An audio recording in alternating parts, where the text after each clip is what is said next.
Hello and welcome back to Bedtime Bible Stories. My name is Chloe, and this is a series where I read stories from the Bible that you might have read in your childhood, and I'm reading them for the first time again as an adult. So this is just as much for me as it might be for you watching this video. So go ahead and grab yourself something hot, get comfy, and without further ado, I'll be reading from Exodus tonight. This is Exodus chapter 1, the Israelites in Egypt.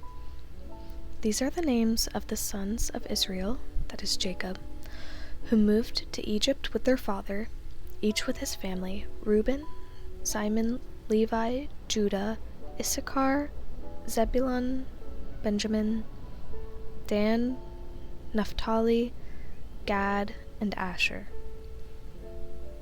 Hopefully I said this right. In all, Jacob had 70 descendants in Egypt, including Joseph, who was already there. In time, Joseph and all his brothers died, ending that entire generation. But their descendants, the Israelites, had many children and grandchildren. In fact, they multiplied so greatly that they became extremely powerful and filled the land. Eventually, a new king came to power in Egypt who knew nothing about Joseph or what he had done. He said to his people, "Look, the people of Israel now outnumber us and are stronger than we are. We must make a plan to keep them from growing even more. If we don't, and if war breaks out, they will join our enemies and fight against us. Then they will escape from the country." So the Egyptians made the Israelites their slaves. They appointed brutal slave drivers over them, hoping to wear them down with crushing labor. They forced them to build the cities of Pithom and Ramses as supply centers for the king. But the more the Egyptians oppressed them, the more the Israelites multiplied and spread, and the more alarmed the Egyptians became.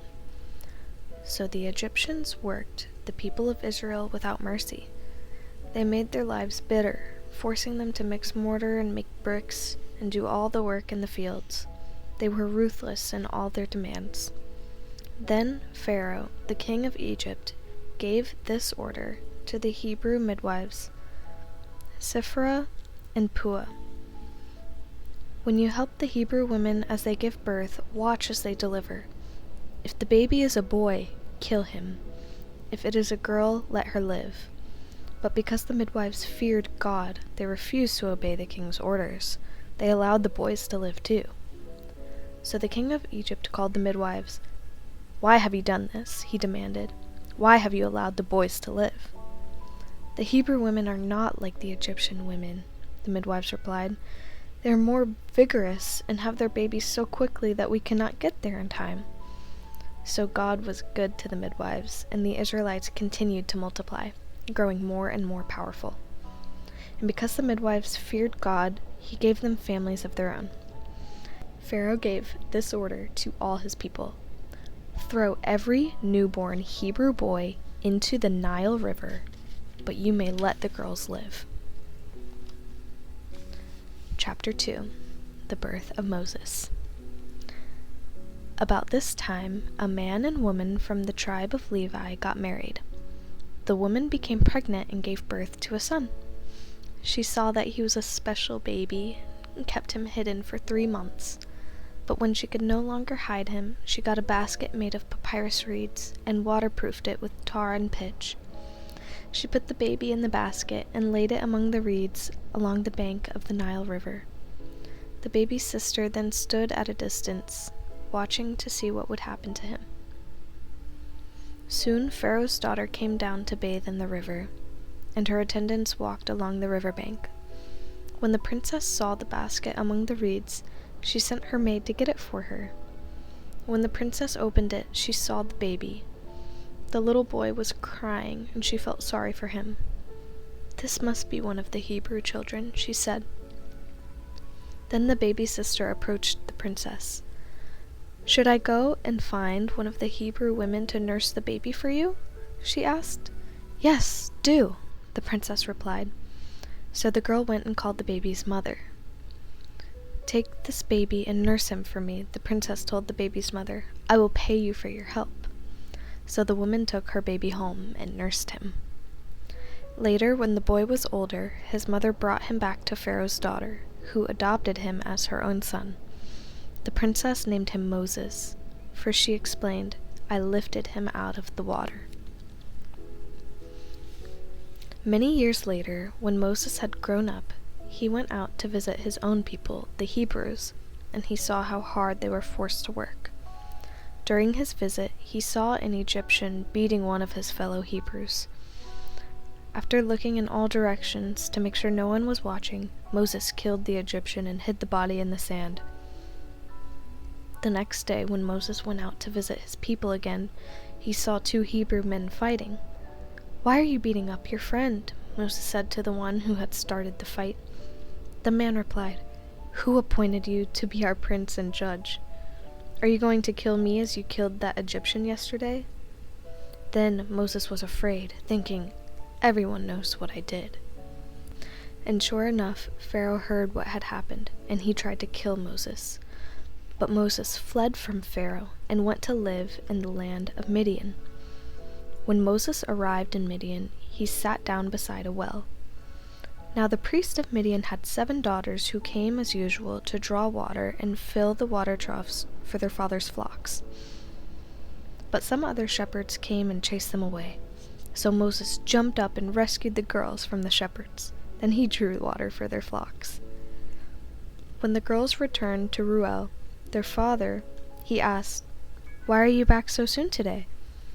"An Egyptian rescued us from the shepherds," they answered, "and then he drew water for us and watered our flocks." "Then where is he?" their father asked. "Why did you leave him there? Invite him to come eat with us." Moses accepted the invitation and he settled there with them. In time, Reuel gave Moses his daughter Ziphrah to be his wife. Later she gave birth to a son, and Moses named him Gershom, for he explained, "I have been a foreigner in a foreign land." Years passed, and the king of Egypt died, but the Israelites continued to groan under their burden of slavery. They cried out for help, and their cry rose up to God. God heard their groaning, and he remembered his covenant promise to Abraham, Isaac, and Jacob. He looked down on the people of Israel, and he knew it was time to act. Chapter 3. Moses and the Burning Bush. One day, Moses was tending the flock of his father-in-law, Jethro, and the priest of Midian. He led the flock far into the wilderness and came to Sinai, the mountain of God. There, the angel of the Lord appeared to him in a blazing fire from the middle of a bush. Moses stared in amazement. Though the bush was engulfed in flames, it didn't burn up. "This is amazing," Moses said to himself. "Why isn't that bush burning up? I must go see it." When the Lord saw Moses coming to take a closer look, God called to him from the middle of the bush, "Moses, Moses." "Here I am," Moses replied. "Do not come any closer," the Lord warned. "Take off your sandals, for you are standing on holy ground. I am the God of your father, the God of Abraham, the God of Isaac, and the God of Jacob." When Moses heard this, he covered his face because he was afraid to look at God. Then the Lord told him, "I have certainly seen the oppression of my people in Egypt. I have heard their cries of distress because of their harsh slave drivers. Yes, I am aware of their suffering, so I have come down to rescue them from the power of the Egyptians and lead them out of Egypt into their own fertile and spacious land. It is a land flowing with milk and honey, the land where the Canaanites, Hittites, Amorites, Perizzites, Hivites, and Jebusites now live." "Look, the cry of the people of Israel has reached me, and I have seen how harshly the Egyptians abused them. Now go, for I am sending you to Pharaoh. You must lead my people, Israel, out of Egypt." But Moses protested to God, "Who am I to appear before Pharaoh? Who am I to lead the people of Israel out of Egypt?" God answered, "I will be with you. And this is your sign that I am the one who has sent you. When you have brought the people out of Egypt, you will worship God at this very mountain." Moses protested, "If I go to the people of Israel and tell them, 'The God of your ancestors has sent me to you,' they will ask me, 'What is his name?' Then what should I tell them?" God replied to Moses, "I am who I am. Say this to the people of Israel, 'The I am has sent me to you.'" God also said to Moses, "Say this to the people of Israel, 'Yahweh, the God of your ancestors, the God of Abraham, the God of Isaac, the God of Jacob, has sent me to you. This is my eternal name, my name to remember for all generations." This has been episode 2 of Bedtime Bible Stories. Thank you so much for reading the story of Moses along with me. Please come back for episode 3, where we can continue the story of Moses. Thank you so much if you've gotten this far in the video. As always, good night. Jesus loves you.